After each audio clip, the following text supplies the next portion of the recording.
स्वरूपे सर्वे सर्वशक्ति समन्विते वरिष्ठाई नमोदा देवी नमस्तुते। व्यास जी कहते हैं कि राजन, इस प्रकार वर पाकर देवता तथा मुनि वृतासुर के श्रेष्ठ स्थान पर गए। वहां देखा मानो वह तेज से चमक रहा था।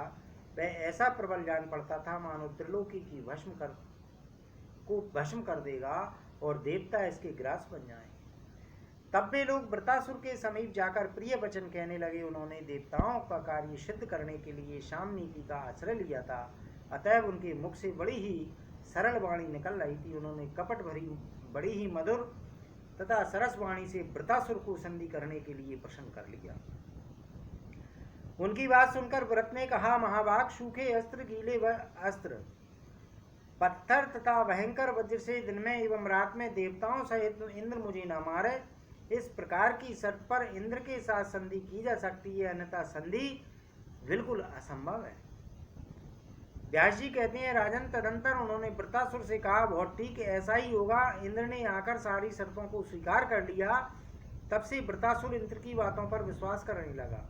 उनके साथ उसकी मित्रवत बातचीत होने लगी। कभी दोनों एक साथ नंदन वन में चले जाते और कभी गंधमादन पर्वत पर, कभी समुद्र के तट पर जाकर बड़े आनंद के साथ घूमने लगते।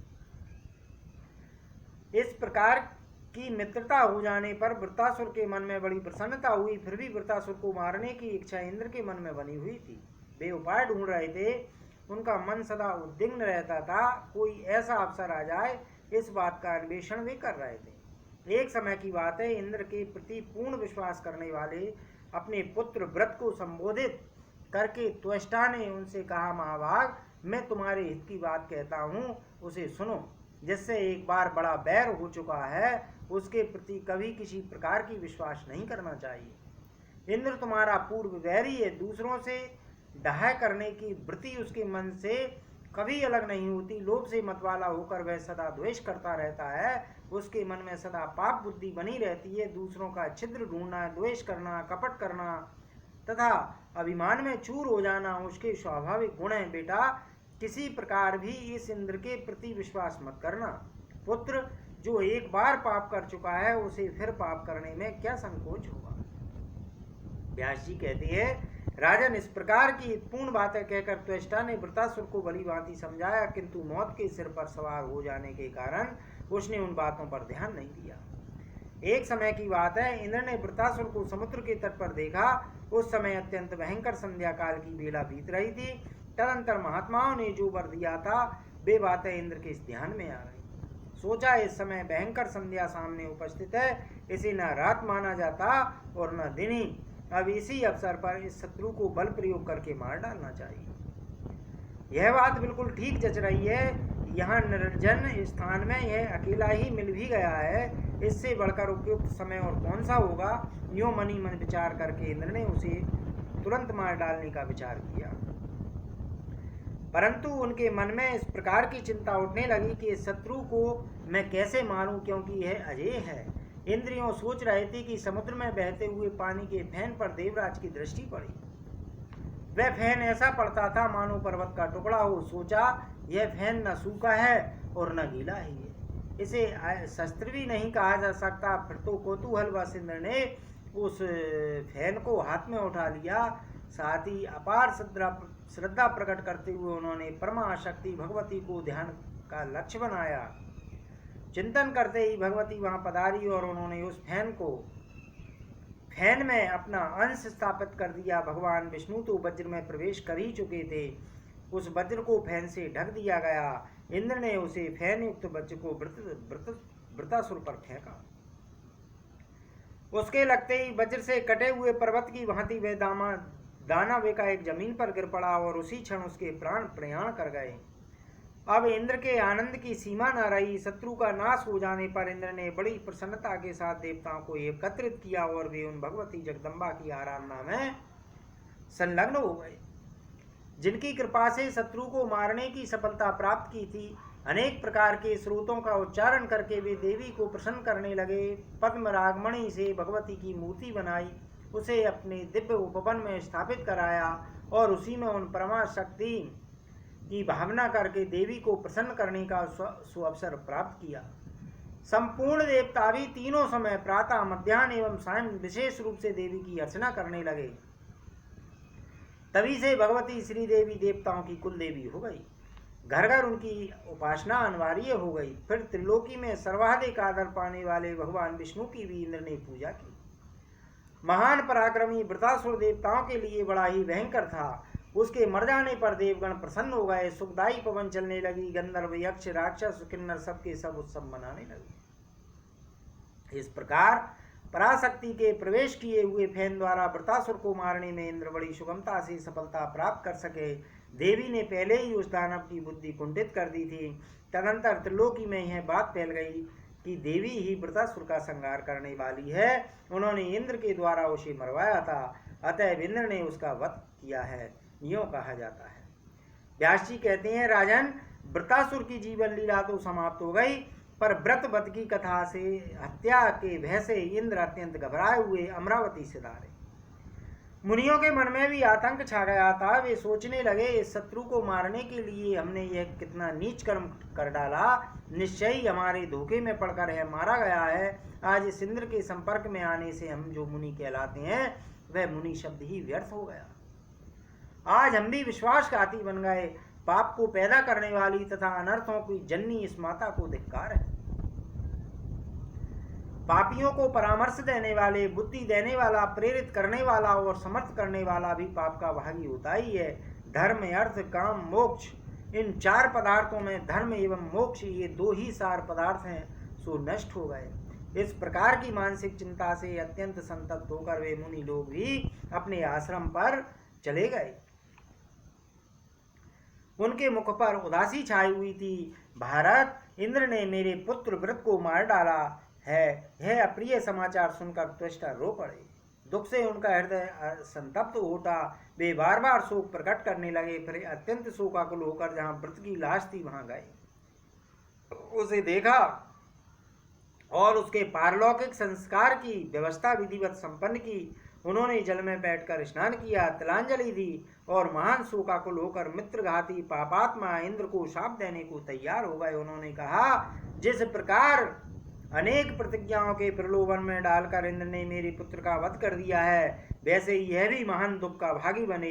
यह ब्रह्म रेखा है, अर्थात इसे कोई टाल नहीं सकता। इंद्र को यूं शाप देकर अत्यंत संतप्त हुए त्वष्टा सुमेरु पर्वत के शिखर पर चले गए और वहीं रहकर उन्होंने महान दुष्कर तपस्या आरंभ कर दी। राजा जन्मेजय ने पूछा, पितामह, व्रत का वध करने के पश्चात इंद्र की क्या दशा हुई? आगे वे दुख ही भोगते रहे अथवा कभी उन्हें सुख का अवसर भी सुलभ हुआ? मुझे यह प्रसंग बताने की कृपा करें। व्यास जी कहते हैं, महाभाग, प्राणी अपने किए हुए शुभ अशुभ कर्मों का फल अवश्य भोगना पड़ता है। यह नियम देवता, दानव और मानव सभी के लिए अनिवार्य है। कोई बलवान हो अथवा दुर्लभ, उसके द्वारा जो भी थोड़ा या बहुत कर्म बन गया है उसका फल भोगना उसके लिए सर्वदा अनिवार्य है। इस संसार में प्रायः देखा जाता है कि अच्छे समय पर सभी अपने बन जाते हैं, परंतु जब देव प्रतिकूल हो जाता है तब कोई किसी का सहायक नहीं होता। दुर्भाग्य के अवसर पर माता पिता, भाई, स्त्री, सेवक, मित्र अथवा पुत्र, इनमें से किसी के द्वारा भी कोई सहायता नहीं मिलती। कर्ता को ही पाप और पुण्य के फल भोगने पड़ते हैं, यह सर्वथा सिद्ध है। व्रत वध के बाद सब लोग अपने अपने स्थानों पर चले गए। उस समय इंद्र का तेज बिल्कुल क्षीण हो गया था। यह इंद्र ब्रह्मघाती है, यूं धीरे धीरे कहकर संपूर्ण देवता उनकी निंदा करने लगे। कौन ऐसा व्यक्ति है जो प्रतिज्ञा पूर्वक सत्य वचन से बंध जाने पर भी अपने विश्वस्त एवं मित्र बने हुए मनुष्य के प्राण हरण में उद्यत हो जाए? यह बात देवताओं के समाज में, दिव्य उपवन में तथा गंधर्वों की गोष्ठी में सर्वत्र विस्तार के साथ फैल गई। सब लोग कहने लगे कि व्रत वध की कामना में फंसकर इंद्र ने यह कैसा दुष्कर्म कर डाला। अपनी कीर्ति नष्ट करने वाली तरह तरह की बातें इंद्र भी सुनते रहे। जगत में किसकी कीर्ति नष्ट हो गई, उस व्यक्ति के कलुषित जीवन को धिक्कार है। रास्ते में जाते हुए ऐसे व्यक्ति को देखकर शत्रु हंस पड़ते हैं। इंद्र धुम्न राजऋषि माने जाते थे। उन्होंने कुछ भी पाप नहीं किया था, किंतु कीर्ति नष्ट हो जाने के कारण वे भी स्वर्ग से धकेल दिए गए थे। फिर जो स्वयं का पाप कर्म कर चुका हो वह कैसे नहीं गिरेगा। राजा ययाति भी बहुत थोड़े अपराध कर स्वर्ग से बहिष्कृत कर दिए गए थे। ऐसे ही एक राजा थे जिन्हें 18 युगों तक करकट की योनि में रहना पड़ा। संपूर्ण सिद्धियों में घर में रहते हुए भी इंद्र के मन में शांति नहीं थी। वे सभा में बिल्कुल बैठते ही नहीं थे। वे भैंसे घबरा कर जोर जोर से श्वास लिया करते थे और कभी कभी मूर्छित भी हो जाते थे। यह स्थिति देखकर इंद्राणी ने उनसे पूछा, प्रभु आपका भयंकर शत्रु तो मार ही डाला गया है, फिर आप इतने भयभीत क्यों हैं? शत्रु पर विजय प्राप्त करने वाले स्वामिन, कौन सी चिंता आपको बेचैन कर रही है? लोकेश, आप एक साधारण प्राणी की भांति क्यों लंबी सांस खींचकर सदा सोच में डूबे रहती हैं? दूसरा कोई बलवान शत्रु तो दिखता ही नहीं है जिससे आप इतने चिंतातुर हो गए। इंद्र ने कहा, राजी, यद्यपि कोई बलवान शत्रु मेरे सामने नहीं है, तथापि ब्रह्म हत्या के भय से मैं इतना डर गया हूँ कि घर में रहते हुए भी ना मुझे सुख है और ना शांति है। मेरे लिए ना तो नंदनवन सुखदायी प्रतीत हो रहा है और ना अमृत तथा ना यह देव प्रसाद ही। गंधर्वों के गान और अप्सराओं के नृत्य भी मुझे सुखकर प्रतीत नहीं होते। तुम जैसी से धर्म नहीं तथा अन्य अनेक देवांगना भी मुझे सुखी नहीं कर सकती। कामधेनी गौ और कल्प वृक्ष से भी मैं सुख नहीं पा रहा हूँ। क्या करूँ, कहाँ जाऊँ, कहाँ जाने से मेरा कल्याण होगा? प्रिय, इसी चिंता से व्यग्र रहने के कारण मेरे अंतःकरण में आग धधक रही है। व्यास जी कहते हैं, राजन अत्यंत घबराई हुई अपनी प्रेयसी भार्या सची से उपयुक्त बातें कहकर इंद्र घर से निकल पड़े और मानसरोवर चले गए। वैसे उनका कलेजा कांप रहा था। शोक के कारण उनकी शक्ति क्षीण हो गई थी। वे उस उत्तम सरोवर में जाकर एक कमल के नाल में छिप गए। उस समय इंद्र को कर्तव्य का ज्ञान नहीं रहा, क्योंकि घृणित कर्म करने से उनकी प्रतिभा नष्ट हो चुकी थी। वे जल में छिपकर समय व्यतीत करते थे, मानो सांप जीवन रक्षा के लिए प्रगतिशील हो। उस अवसर पर उनका कोई भी सहायक ना था। चिंता से व्याकुलता बढ़ गई थी। इंद्रियों में क्षोभ उत्पन्न हो गया था। राजन, जब ब्रह्म हत्या के भय से दुखी होकर इंद्र वहां से चले गए, तब देवताओं का मन चिंता से अत्यंत संतप्त हो उठा। अनेक प्रकार के उत्पात होने लगे। उपद्रव से अभिभूत सारे जगत में कोई शासक नहीं रहा। मेघों ने पानी बरसाना बंद कर दिया। पृथ्वी में धान उपजाने की शक्ति नहीं रही। नदियों की धाराएं टूट गईं। तालाब बिना जल के हो गए। इस प्रकार की अराजकता फैल जाने पर संपूर्ण देवताओं और मुनियों ने परस्पर विचार करके नहुस को इंद्र पद पर नियुक्त किया। महाराज, यद्यपि नहुस धर्मात्मा था, फिर भी इंद्र बन जाने पर उसके मन में राजसी वृत्ति उत्पन्न हो गई। फलस्वरूप वह विषयों में आसक्त हो गया। एक समय की बात है, सची के गुणों को सुनकर उसने पाने के लिए नहुस के मन में इच्छा उत्पन्न हो गई। अतः उसने ऋषियों से कहा, मेरे पास इंद्राणी क्यों नहीं आती? देवताओं, आप संपूर्ण लोगों ने ही इस समय मुझे इंद्र बनाया है, अतः मेरी सेवा करने के लिए सची को भी यहाँ भेज दें। इस अवसर पर देवताओं और मुनियों को सम्यक प्रकार से मेरा प्रिय कार्य करना चाहिए, क्योंकि मैं उनका इंद्र हूँ। संपूर्ण लोक पर मेरा शासन है, अतः मुझे प्रसन्न करने के लिए सची शीघ्र ही मेरे महल में आ जाए। नहुस की यह दोषपूर्ण बात सुनकर देवताओं और ऋषियों के मन में चिंता के कारण घबराहट उत्पन्न हो गई। वे इंद्राणी के पास गए और मस्तक झुकाकर कहने लगे, इंद्राणी जी, दुरात्मा नहुस अब आपको पाने की इच्छा प्रकट कर रहा है। उसने कुपित होकर हमसे यह वचन कहा है कि सची को यहाँ भेज दो। उसके अधीन रहने वाले हम कर ही क्या सकते हैं, क्योंकि इस दुरात्मा इंद्र बना दिया गया है। देवताओं और ऋषियों द्वारा नहुस की है प्रिय बात सुनकर सची का मुख मुरझा गया। वे बृहस्पति जी से कहने लगी, ब्राह्मण, मैं आपकी शरण में आई हूँ, नहुस से मेरी रक्षा कीजिए।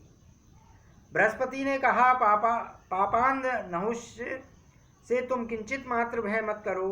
बत्से, सनातन धर्म का परित्याग करके मैं तुम्हें उसके पास नहीं जाने दूंगा। शरण में आए हुए दुखी व्यक्ति को जो नीच मानव आश्रय नहीं देता, उसे युग पर्यंत नरक की यातना भोगनी पड़ती है। पृथुश्रोणी, तुम शांतचित्त होकर विराजमान रहो, मैं कभी भी तुम्हारा त्याग नहीं करूंगा।